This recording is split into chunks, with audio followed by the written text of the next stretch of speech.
Hello, my name is Yusuf, and this is the first Adam's Apple Media podcast where we give you an insight into restaurant marketing. Yeah. We've been in the restaurant marketing game for a number of years now, and we thought it's great to give back some knowledge, some insight for people who are looking to grow their marketing in the restaurant business. And for today's podcast, what we're going to do is just speak about a few questions, a few myths, it's a good word, and a few things that people think work, don't work, what works, what's not working, etc. But before we start, just get a bit of background because you probably don't know us. I'm Yusuf and you are Adam. That's right. And we are founders of Adam's Apple Media. Yeah. Just a little fun fact about yourself. 26. That's not fun. Yeah, nothing. Fun fact, you don't know one fun fact about yourself.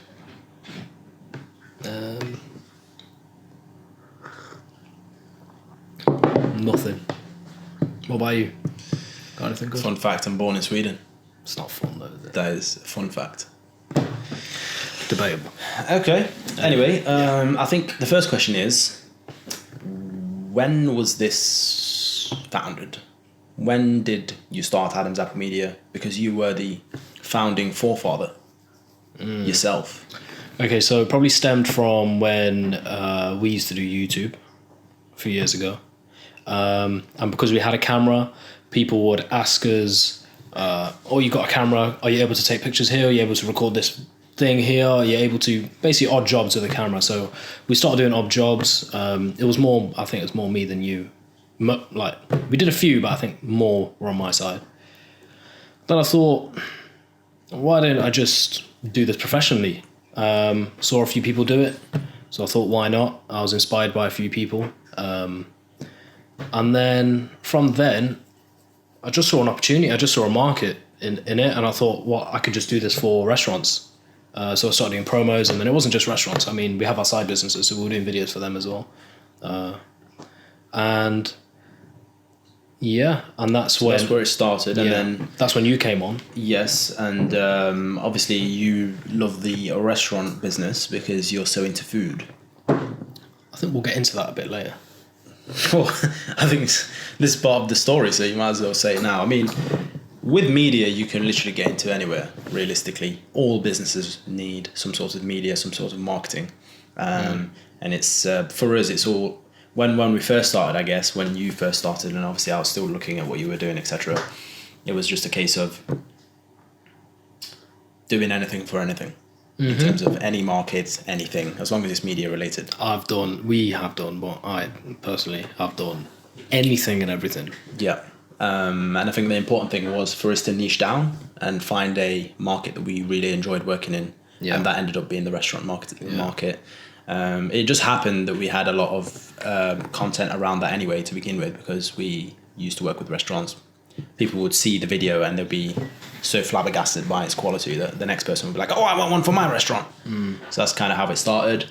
But I think the main thing that's important to say is that we started at promo vids, but what we quickly came to realize is that a promotional video is great, but it just depends how the person uses it, and it doesn't really give them much value in terms of getting customers through the door. They can post it on social media, but they can post it maybe once, or they can put it on their website and it'll give them some good quality, let's say, reputation for how their restaurant looks. But in the end, they weren't getting that much value. So restaurant owners were coming back to us and saying, this promotional video is great, but it's not really driving traffic. And that's obviously when the light bulb moment hit, that we need to think about something better, something that is very sustainable for a restaurant. And that's when essentially we turned from a promotional video people to more of a marketing agency, and that's been happening for about 3 to 4 years now. So there's a lot of things to learn in that process. Yeah, I mean, if you want to rewind a little bit, as you said, like, everyone who does like some sort of media, or anyone can get into any field, and I think it's driven by interest. So for me, I mean, I have two main interests. It's probably one is football, and the second one is probably food, to be honest. I love eating out. We always have eaten out. So I guess it just came from a place of frustration where I can't think of countless times like we've randomly stumbled upon a place and it's nice. But then when you go on there, but you've never heard of them before, you've never seen their Instagram before, you've never seen an advert, no one's really talked about it.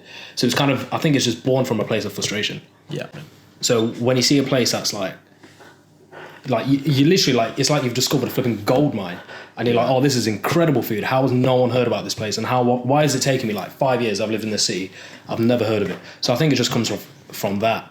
Yeah. And then you're like, well, I need to speak to these owners because they don't know what they're doing. They could be getting so many more customers through the door. So where do you think restaurant owners are going wrong in terms of marketing? And then speak me through no marketing to a little bit of marketing to a lot of marketing, and where are you going, this is wrong, and where are you thinking, okay, this is a bit better? Okay, so the first, like when you strip it down to its core, a restaurant or a food spot is literally an advertising place, or it is literally a marketing company for that product. Yeah. So if they're selling like whatever, let's say they sell like burger, chips and drink or whatever, and it's an amazing smash burger, you're essentially selling the burger, so you need to be marketing that. You're literally a marketing agency. And I don't think restaurant owners, from my experience, a lot of them, I mean, there's a slow gradual shift now, but I don't think they ever realised that. Because even back in the day when there was no social media, they still relied on word of mouth, or how their signage looked, or how their shop looked, or how their customer service was. These are all aspects of marketing. So I think the problem is that it's kind of like a fortunate thing, but it's also an unfortunate thing, which is, the fortunate thing is a restaurant can open up, have great food, have a couple of people walking in, do a bit of word of mouth, and they can survive, and they can be a very good restaurant. Yeah, 100%. But it just depends on that route to this gold mine of having an amazing restaurant. Is first, it starts with the fact that maybe you are the only restaurant that's doing that at the time. And of course, like in this day and age, restaurants have become much more competitive. Whereas back in the day, you might have, let's say you started a Turkish restaurant here in Nottingham, like Tipu did. Yeah. And they're the only ones. Yeah. And so they don't really need to do marketing, because as long as their food is good, someone is going to come through, and that person is going to basically inflict this disease on everyone else. And they'll hear about it. Yeah, they'll hear about it. So that's the fortunate but unfortunate thing, because people see that. And some people who open restaurants will see people coming through the door and referring others, and they'll be like, actually, you know what? I don't really need marketing to do it. But for me, my response to that is that can happen, but it's very rare, especially in this day and age. And furthermore, what you're expecting the restaurant to end up as is going to be, let's say, okay, but if you did market it could be amazing. You could have a franchise.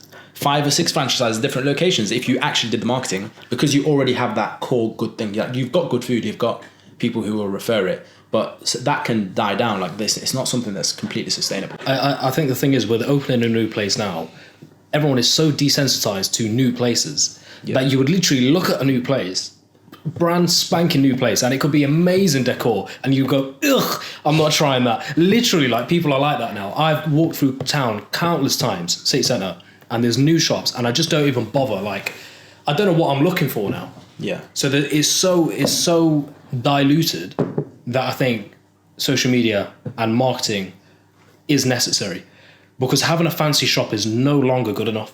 Yeah. It's not going to entice people in. It's just part of the process.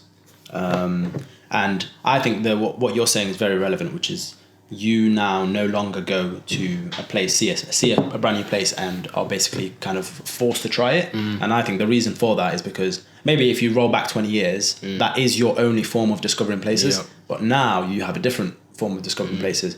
You go to sleep at 9 p.m, you go on TikTok, and there's a guy who's going, oh my God, this amazing place. Yeah. Specifically in the cities who have a lot more of that, let's say London, Birmingham, but places like Nottingham, etc. People are not using influencer marketing properly. They're not using organic social media properly, and they're not consistent in any of these. But this is where people are discovering these places because they're on their phones. How many times a day are you on your phone? How many times are you going on TikTok? How many times are you going on Instagram? How many times are you going on Facebook? And it's not just ads, it's organic stuff. It's not just organic stuff, it's influencers. So there's a lot of reach that you can do online. And the most important thing for me is that this whole marketing aspect online does not allow for you to have a rubbish restaurant in the end when you finally actually do come in. That is literally the bottom of the iceberg, and it's the bigger part. When somebody walks in, if you're able to give them an amazing time and absolutely never fail in that, give them good food and an amazing time, then the marketing aspect is the easiest part, in my opinion. It's the easiest part for people like us because we know what we're doing. We know how to get people to the door, but it's just about, can you do that other part? So people are like, oh, if you're so great at marketing, why don't you just, why aren't places just, blowing up? And it's because the places are not able to do that second part. Yeah. And I think the people who actually know how to do that second part, have good food and whatnot, they're so focused on that they actually don't market. You very rarely find people who have a balance of both. So it's either somebody really marketing something that's rubbish, or somebody who's got a great restaurant but they're not really too invested in marketing, because it's very likely that for those places the word of mouth and etc. are actually doing their job at the moment, and it's like it's doing all right for them. So I want to bring forward a few things that I think restaurant owners are missing. Okay. Like they should be hitting and they're missing, basically. I have to say one of the most important ones, which is such a basic thing, yet I see so many restaurant owners, so many restaurants on Google in any city lacking, is Google My Business. Like, that is literally like as if someone is walking past your shop. If someone's walking past your shop and you've got like half your signs missing, your menu's all wrong, your window's smashed, and the guy at the counter's got like missing teeth. It's like no one's going to come and eat at your restaurant. That's literally what your Google My Business is. Your Google My Business has to be on point when someone is searching Italian restaurant or Indian restaurant in Birmingham. You need to be up there with the top 5 rankings. You have to be there. And then on top of that, when someone clicks your restaurant, it has to look amazing. It has to look identical to how you want your restaurant to be represented. The title has to be clear. Your all your info, such as your COVID info or your seating, accessibility, all of these little things, that they actually make a difference to customers. Your reviews as well, you have to be maintaining them. I see countless places where they just have reviews and they just don't respond to them. You have to be responding. You have to let your customers know that we actually care about what you guys are saying. Yeah. If you've had a bad experience, I'm so sorry for your bad experience. This is what I'll do to fix it next time you come. Let me jot your name down. I'll give you a free drink, something. Offer them flipping something. So I think your Google My Business has to be on point. Also, pictures as well. I've seen some horrendous pictures on Google My Business with a customer who's taken honestly, the food looks dreadful, but that's not really your guys' fault, but you guys have to censor that stuff. You can't be putting food out to a customer and letting them take a picture of it. Like, you have to, every single plate or every single item that you give out to your customer, you have to know in your head that from any angle, a customer's going to take a picture of this plate and it's going to look 10-10. Yeah. I think customers sometimes, they do take bad photos, but the important thing is those photos won't necessarily rise to the top if you are filling in your photos yourself. And I think when it comes to photos, there's a big problem. It's very simple, but people still don't do it. You want great food on there. You want it to look appealing, etc. Yeah. But you also want the interior and the exterior of your restaurant. Yeah. Because you understand people's search intent. They're searching. Maybe they've got an anniversary. Maybe they've got a date night. Maybe they're doing a work meal. Maybe they're doing a day out with the lads.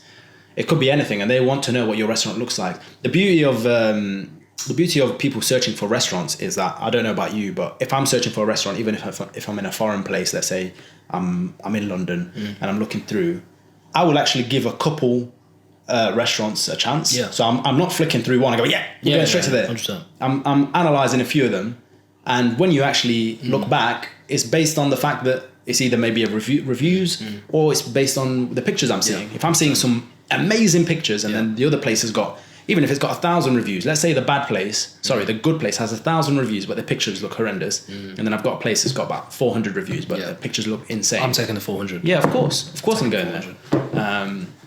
And in terms of Google My Business, it's actually very easy to rank compared to like Google SEO. So you've obviously got, when you search for Indian restaurant or whatever it is, you're going to get those map results first. So people get the map results first, and then afterwards they get the websites. And people don't really usually click through websites. Like if I'm in a place and I'm trying to look for a place, I'm not clicking through websites. I don't want to go on the website. I want to go on the map so I know how far it is from where I am. Yeah, that's what and you want to see these pictures, and you're more than happy to travel an extra couple miles if it's looking very good. So yeah, it's very important, and it's, as I said, it's much easier to rank. There's not many factors aside from reviews. We've had videos where we go into detail of what you have to do for your Google My Business to make it rank higher. But you do need to be in the top 3, top 4, top 3 or top 4. You have to be, otherwise you're not really getting that exposure. You know what? I'd give one exclusion. If it's a popular sort of food market, let's say like you're doing, let's say Italian restaurants, and you're in London.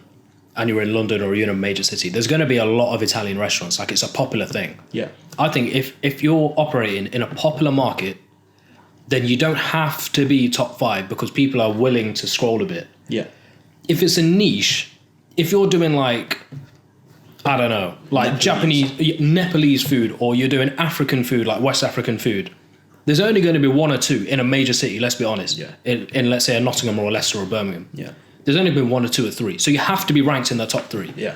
I think even I'm not going to contradict you, but I'm going to contradict you a tiny bit by saying that you need to know that the person who's making that search is in a location usually.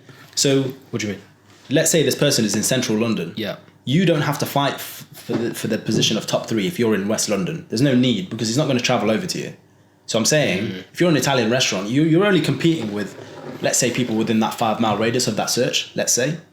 Obviously, if you're in London and you're searching this, if that person is willing, like let's say they're willing to travel, they live in West, but they're willing to travel anywhere in London, then that I agree with you. But if it's somebody who's like, there's a lot of people who are just in the city and they're like, yo, we want to go somewhere, let's go to an Italian restaurant. And if you're not fighting for that top position in your local area, let's say 5 kilometers, then you're losing a big portion of traffic. Google My Business, very, very important. If I was to give another one, I'm going to say, when it comes to content, it's a bit of like a wild game, but content comes in so many different forms. I'm going to talk about organic content. Organic content is free to make. You can make it for free. If you can make your own media, take videos of your restaurant, of your staff, take part in trends. If you can do this on a regular basis every single day, or at least every other day, and you're posting a few times, you will gain traction. One of the videos will fly off, and you'll get people coming to your restaurant. And the beauty of organic content is you can kind of frame it in a way like, let's say you're a Nottingham restaurant, you're a bubble tea place, let's say. Yeah. You can frame this organic content not as if it's coming from you. You can frame it on TikTok as, have you tried this flavor in Nottingham, this bubble tea in Nottingham? And people are like, immediately, although it's from your profile, when they're looking at this, like, oh, this looks amazing. Where do I get this from? You go there, and they're already there at your restaurant. So organic content is very powerful. But I think the thing with organic content is it's part of your page. And as you said, in terms of like a sign, people are coming to your restaurants to see your restaurant. Social media, this is what they're seeing. They're coming over to your page, and they're getting a glimpse of what your page looks like and who you are as a restaurant. Are you top quality food? Does your food look appealing and nice? That has to be like... Do your staff look appealing and nice? Yes, that's the first thing. It's got... Honestly, I'm going to be honest with you. If the staff in a place do not look good, I'm turned off from eating there. I've got a story. One time I was in West London, right? And me and my dad and my family were looking for I think we were looking for like a curry place to eat, right? The whole road, the whole strip is like full of them, right? We've walked into one place, busy as hell, by the way, packed, rimmed. There's maybe like one table free, right? Yeah. Obviously, we've seen it from the outside, so we're like, okay, it looks decent, must be good. It's got about 100 people in it. We've walked in, guys greeted us. Honest to God, I'm not joking. He looks like he's a butcher. He's literally wearing like a what they call it, man, bib. He's got blood on it. I'm not joking. He's literally got blood from his hands. And he's like, oh, table, yeah, follow me, yeah. So he's taking us to the table. We've sat down.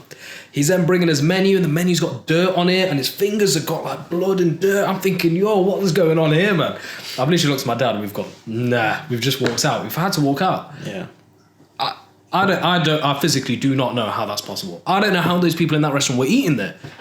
Honestly, it is very important, and also it's if you can create a vibe with your clientele.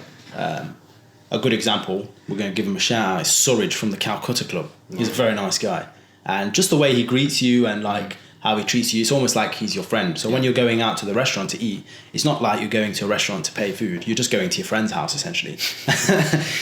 You want it to be that like, so at the point where you're thinking, oh, where should we go? We might as well go to Surridge's. We're not going to the Calcutta Club, we're going to Surridge's. Right? And that's the kind of vibe you want to bring. Even when I don't know if you remember when we went to the bubble tea place in Nottingham just a few days ago. The lady was really nice and she was really helpful and whatnot. And it just gives you an impression. You're like, yeah, that's great. Yeah, I'm more than happy to support this business over and over again. But back to what I was saying, which is the organic content which makes up your page. That's going to be your landing page. So for the majority of restaurants, sad as it is, it's terrible. Yeah. Their social media landing page is terrible. It's got dodgy food pics, offers, COVID, we've closed this, we've closed that. And it's just like rubbish graphic posters and things like that. And it just looks terrible. So when somebody comes across your profile, they're not going to be very impressed. Yeah. So the first primary thing to do is get that looking absolutely amazing. And then that's when you can start to do things like influencer marketing and ads, because that will sort of drive the traffic towards your restaurant. When I say towards your restaurant, I mean towards your page first, because that's what they're doing. If they see an influencer doing something, they're going to come into your page first. They're going, okay, this looks amazing. It's got everything there. The highlights are there. It tells you what my opening times are and everything. The thing is, yes, I agree with you. But for restaurant owners, it's practically impossible for them to do this. Yeah, I understand that. It takes time. Like, unless you've got someone within the shop who's able to who's a bit tech savvy, knows how to record reels, who's familiar on TikTok, that sort of thing, can take nice pictures, then you're in the money. Yeah. Majority of restaurant owners don't have that at their disposal. Yeah. They don't have time to be worried about content. They're worried about when the deliveries come in for the tomatoes that they've got to get out for tonight. Yeah. Literally worried about staff calling in sick. So it's very important. Hires. Yeah, it is very important to outsource this stuff. And I think it's we are a marketing agency. We're a restaurant marketing agency, but at the same time, I refuse to work with restaurants who we can't benefit. So, and I genuinely firmly believe that out of 100 restaurants, we can only potentially benefit, let's say, what's the percentage? I would say as small as 20%. Well, we could benefit all 100. Yes, we could benefit them, but I'm saying they have to be in the correct frame of mind. Yeah, so because there's times where restaurants, they are very tight on budget, for example. There's variables that need to be hit. Yeah, there's variables that need to be hit. If you're tight on budget, for example, I think it's either you are going to have to trust this marketing agency to deliver the results, or you're going to have to try and do parts of this yourself. Yeah. We're happy to tell restaurant owners, do this yourself. I'm happy to tell a restaurant owner how to list their Google My Business, how to make it be up there.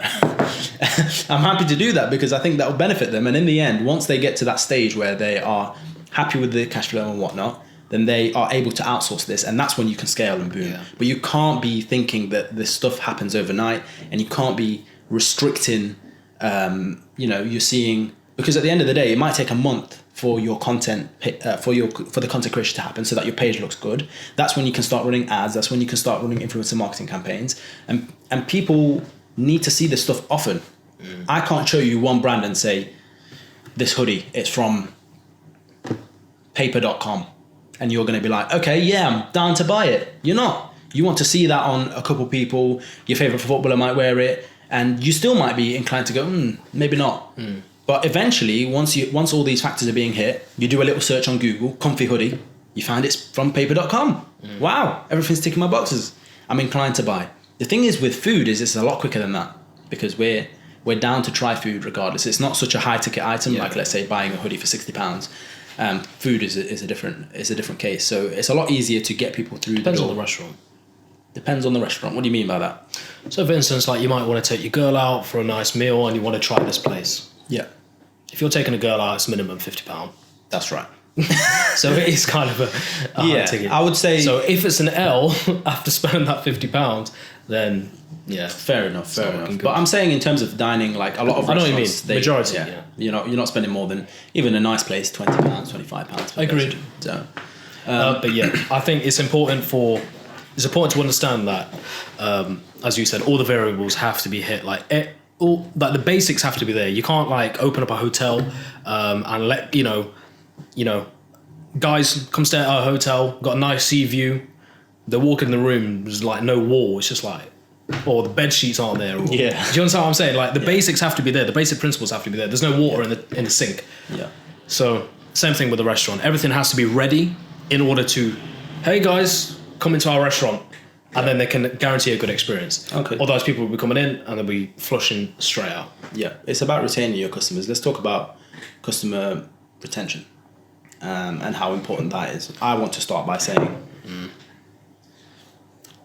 it's very statistically well known that it's easier to keep a customer than to find a new one. However, if your retained customers are not a large number, then you're not going to ever generate enough cash flow for your restaurant. If you have a customer list of 10,000 people and they all come to your restaurant and you can retain those 10,000 people, not even 10,000, 1,000 people, you have a very successful restaurant. But a lot of the times you have maybe 50 hardcore customers.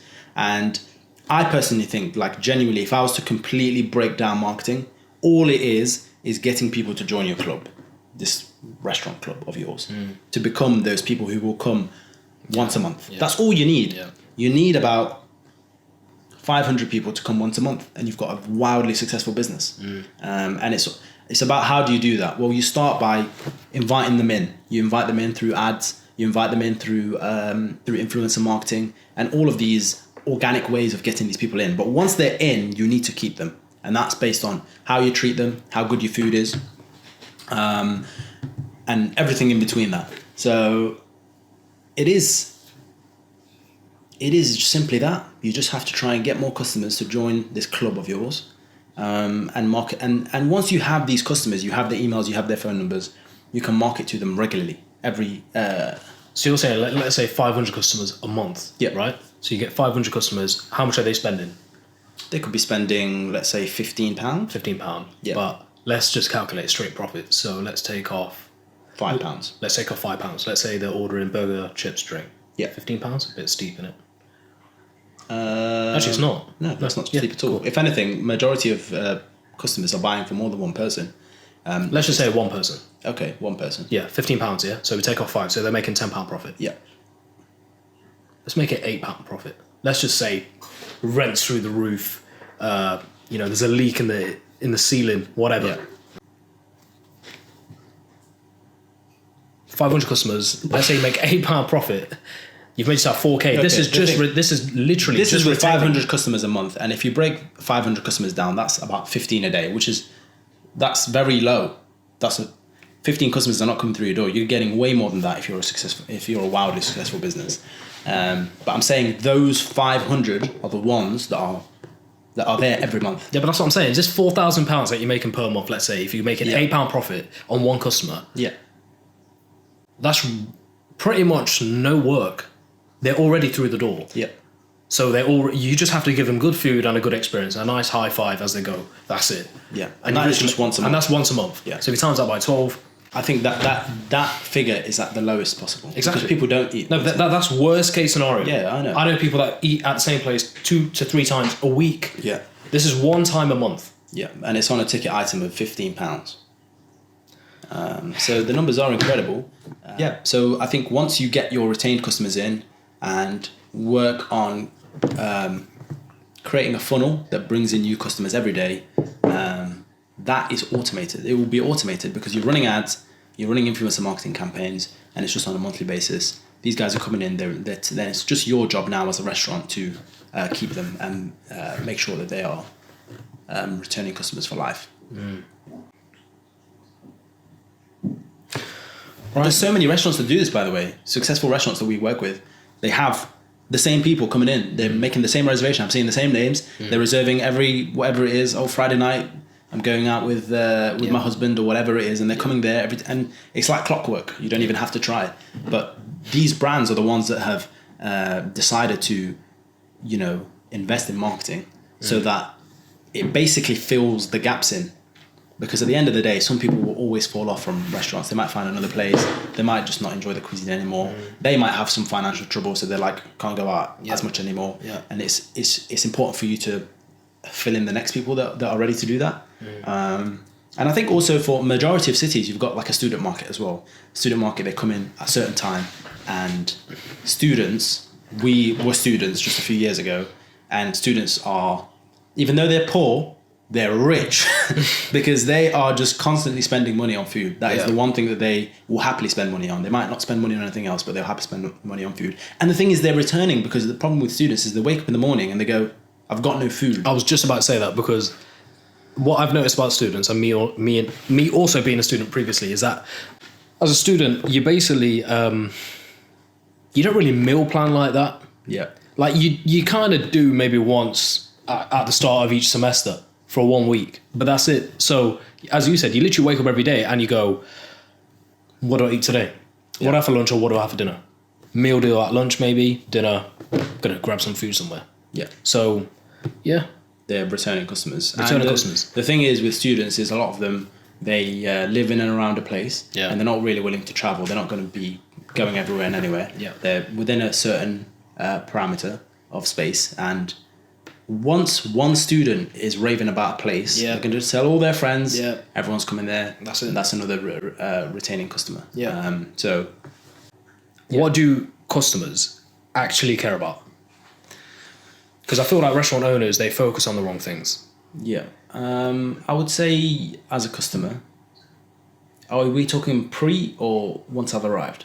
Is this pre-existing, me discovering? Could be whatever.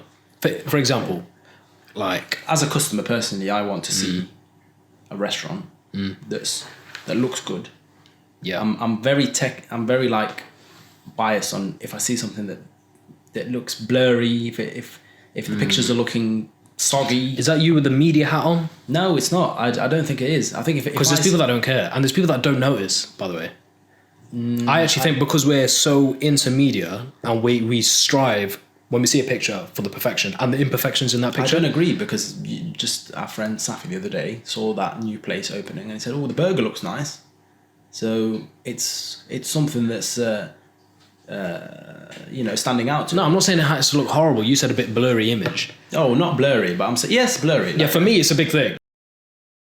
Their adverts. Yeah, they're not blurry. They're very sharp. They're just the patty and all that. It just doesn't look great. The food does not look appetizing.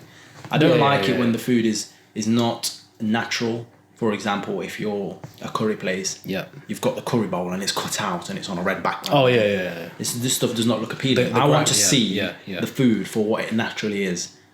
I don't want plastic implants. The thing is, people do that, I feel, when they don't have the facilities to host a nice picture. Yeah, of course. So if your restaurant is not looking good, or you don't have a nice space in your restaurant that you can take a nice picture, they think that they're forced to crop it, put it on a background, and just get a curry flying in and 25% off. Yeah. And that's the sort of mentality, and it's a cheap way. But they're probably hiring someone cheaply to do it, maybe charging them like £100 a month. Well, they're most likely using stock images and things like that, even most likely. That's true.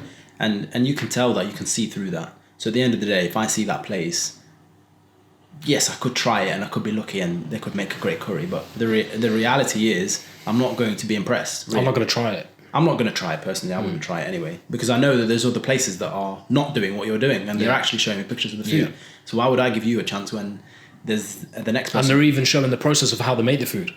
Yeah, even better. There's reels that you can see where they're cooking it. You can see even the chef. You can meet the team. Yeah. Yeah. But yeah, if I'm to answer your question, what do I want to see? I want to see some good content. I'm being honest. I want to see some good content. And after that, once I arrive at the restaurant or to try it out, it's a bit of a selfish thing, but it's almost like you feel like, well, I've arrived, so you kind of want to have an experience as if you're as you don't really think about, from our perspective, you don't think about, let's say, the waiter, they're greeting about 100 different people coming into the restaurant. Yeah. So, but you still want your version of events. You want him to go, oh, hello, yes, how are you? Yeah. Get in here, you want a table for two? Yeah. But he's been doing that all day, so he might give you a table for two, but you're like, oh, table for what? So you treat me like that? Okay, I'm out. Yeah. But so I think customers do expect that. They expect to be treated like individually. It doesn't matter how the restaurant's going, and you see that a lot when things are happening in terms of like delays. Let's say there's a delay. You think, why can't you cook my burger quickly? It's just when they're cooking about 50 different things at the time. So I think it's a very individual I agree with thing. Of course, I think good customer service, good, as you said, the staff, they just need to look delighted with your presence. Yeah. And sometimes, you can have waiters or staff that are still nice, but they don't have to be like overly smiley or whatnot. A good example is at Tipu, the old man, the old tall geezer that looks a bit like your dad. Very Turkish man.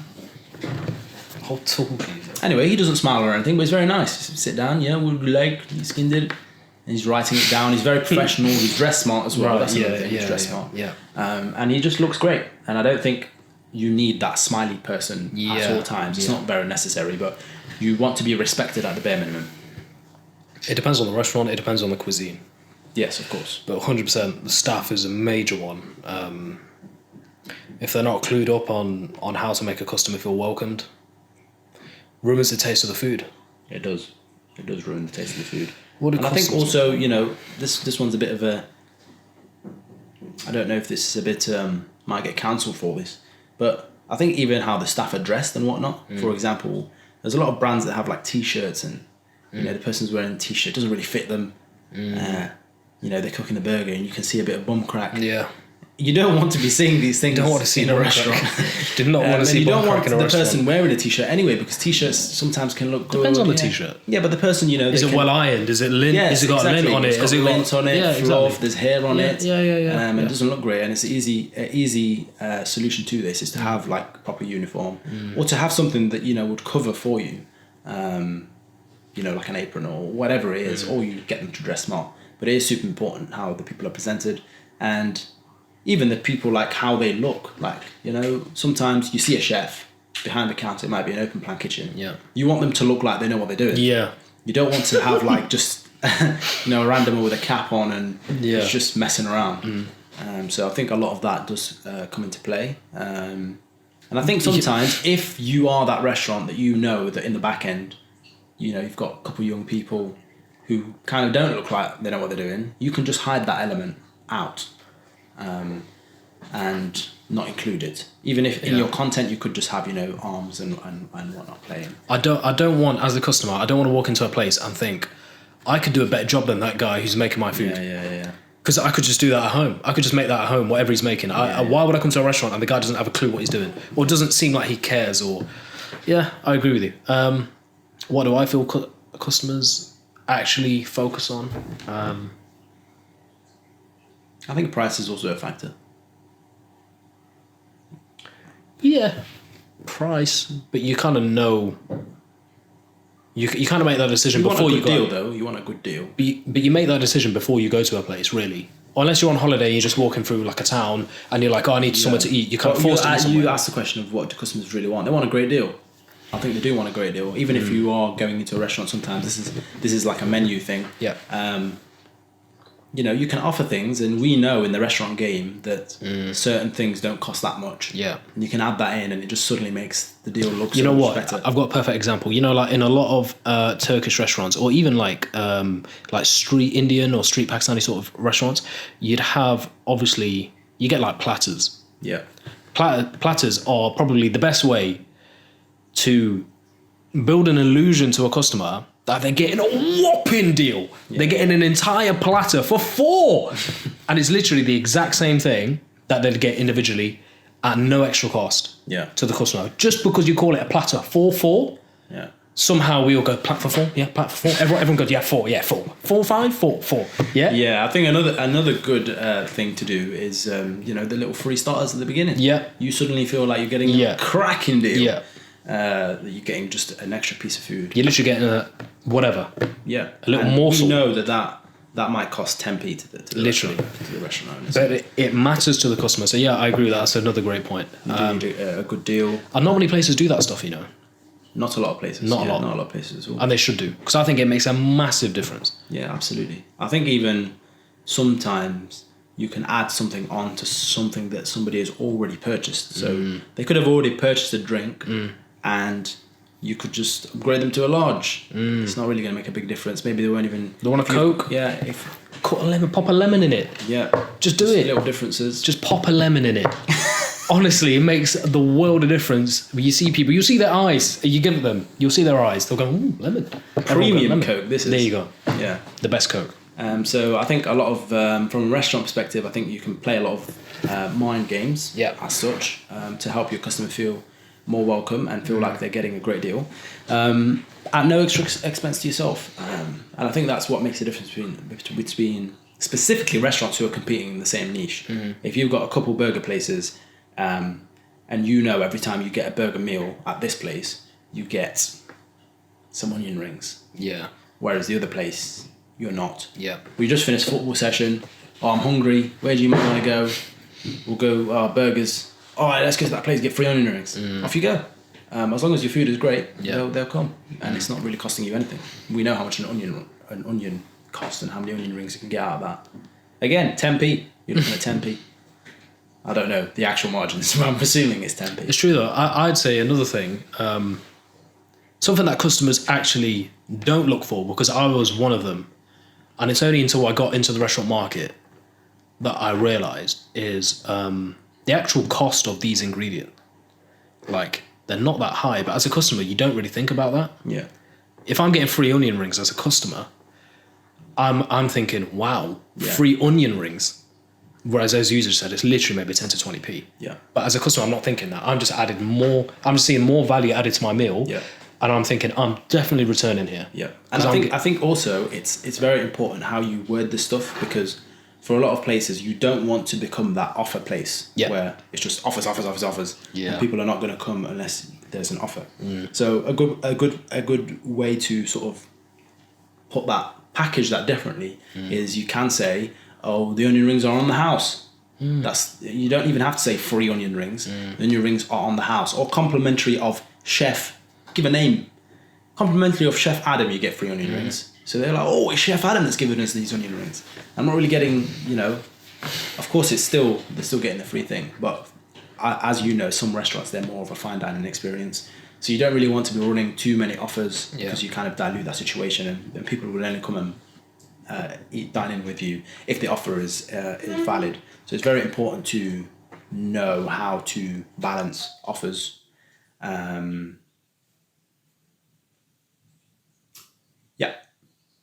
I think earlier we spoke about how to get people to actually come to your restaurant. We were talking about retaining customers versus new customers.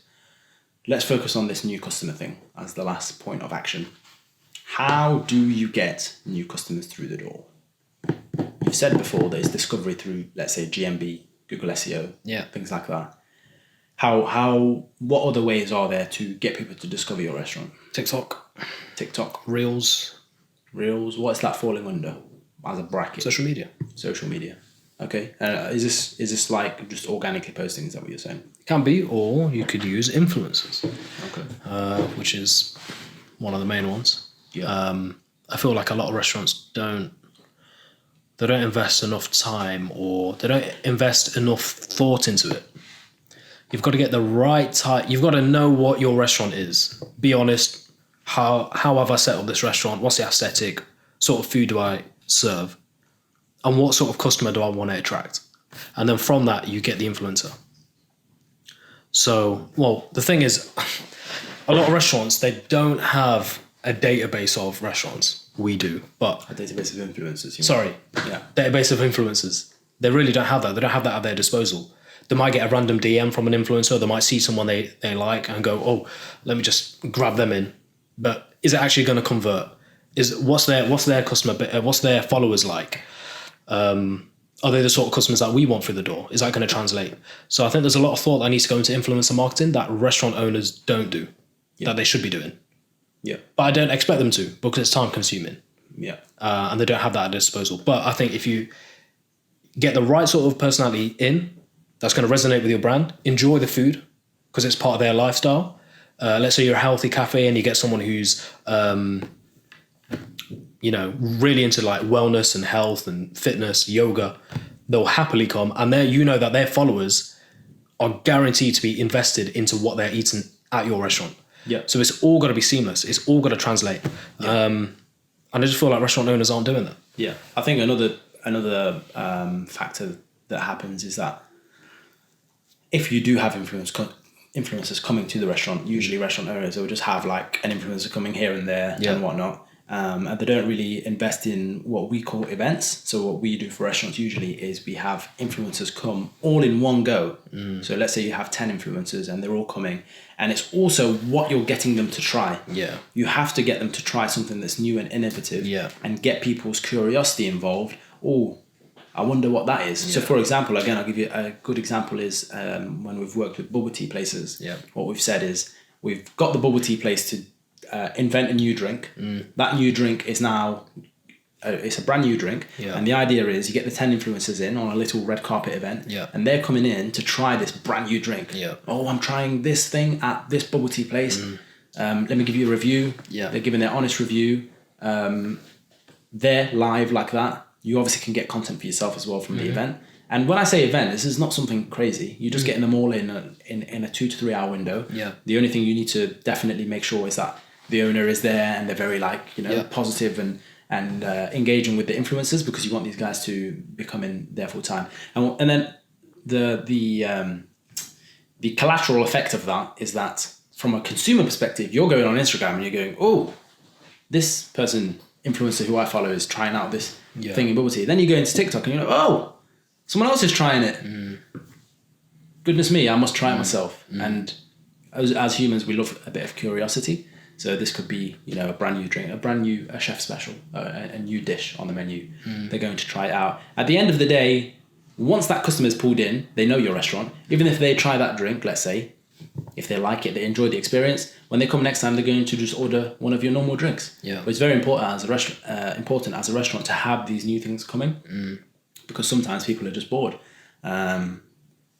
Even like all the big brands do it, KFC, McDonald's, they'll have something new. The McPlant is here, a McFlurry, different flavour. A different flavoured McFlurry pulls in all of us. We all go just to try it. Oh, tiramisu McFlurry. Okay, we might as well go try it. And what happens when we go to try the tiramisu McFlurry? It's rubbish. You just want the original. I mean, yes, it's rubbish, but what are we also doing? We're ordering fish fillet meals. So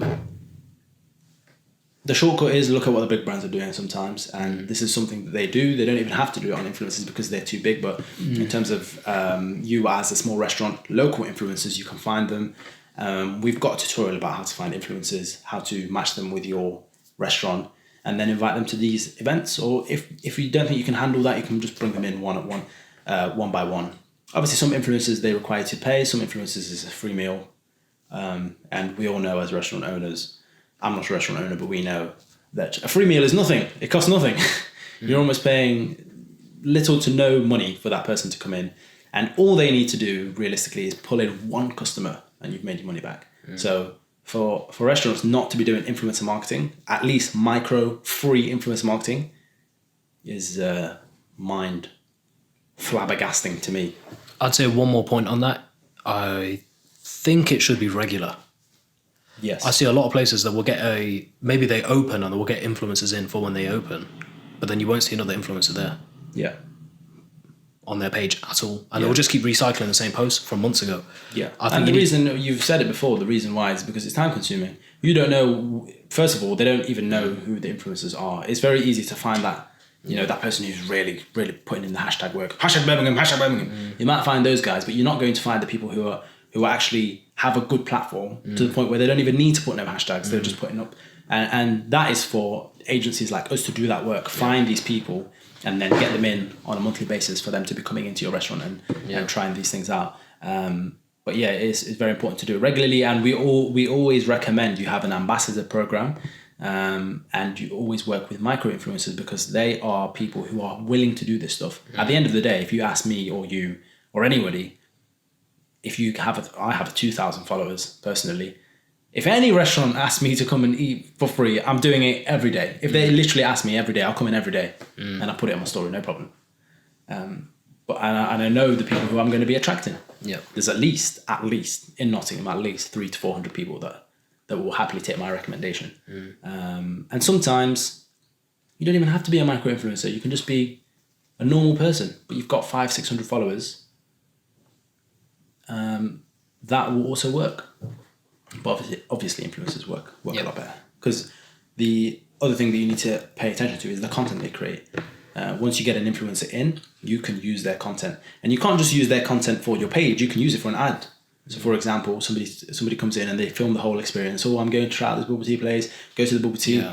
Oh my god, it's amazing. Hey, you should try it. Her friend's there. Oh yeah, amazing. That can run as an ad to your local area, and you can put people in. We'll talk about ads another time. Yeah. But yeah. Well, this has been us. Yusuf and Adam at Adam's Apple Media Restaurant Marketing. Shameless plug, but we do marketing for restaurants. So if you like what you hear, or if you've seen a clip somewhere and you're like, oh, these guys look like they know what they're doing, trust us, we know what we're doing. And essentially the way we work is we do not accept any restaurant to do marketing for. This is not what we do. We have to come to your restaurant, have a look, audit it online to see. You have to answer a few questions. They're on our website. This has to do with your revenue, income, etc., to see if we're well suited to help you market. In many cases, we might offer you a smaller package if you're not there yet. But our main packages usually include everything. So that's Google SEO, GMB, social media content creation, advertising and influencer marketing, advertising Facebook ads. And the difference between our marketing agency and pretty much any other agency in the UK is that we actually come in and shoot the content ourselves from your restaurant. We actually come in with our photo gear, 4K, drone footage and all that stuff. And we come and take photos and videos of your restaurants every single month, so that it keeps fresh. So we're basically your marketing team. We're not a marketing agency that's living over here and you just send us a picture and we go, yeah, this looks great, and we'll post that up for you. That's not what we do. Having said that, our process is very detailed and requires time, etc. It's thorough. Basically, from start to finish, it's completely thorough. Yeah. From start to finish. There's no aspect of it in which it's handed to someone else, or it's not foolproof, basically. Yeah. We see absolutely everything. We shoot the content, we edit the content, we put it out, we see how it's doing, we track the ads. Literally from start to finish, it's being analysed, scrutinised, and if it's not working, it's immediately rectified. Yeah. So it's a foolproof method in which, like, there's no variables of it might not work, if that makes sense. Yeah. There's no part of it which could be let down, basically. Yeah. Of course, if you're interested, there's a link below. You can have a look at our website, but there's we have like a full video that sort of goes through absolutely everything we do. If this was a bit blurry to you, or if you've just seen it from a clip or whatnot, so you can have a look. Go on our page, have a look at our content that we create for restaurants. Send us a message. You'd have to fill in the query. There's a query on the contact us page, quite a bit detailed, and we'll get back to you. We only work with a few selected restaurants because, as you might know, if we're working with an Italian restaurant in Birmingham, it's very hard for us to work with another Italian restaurant in Birmingham. So we're very picky about who we work with. Yeah. And we don't allow for competition in a niche. So once we've picked a niche, majority of the times we get contacted saying, hello, can you work with our restaurant? And we go, sorry, no, because we already work with a restaurant in your niche, in your area. Anyway, thank you and bye.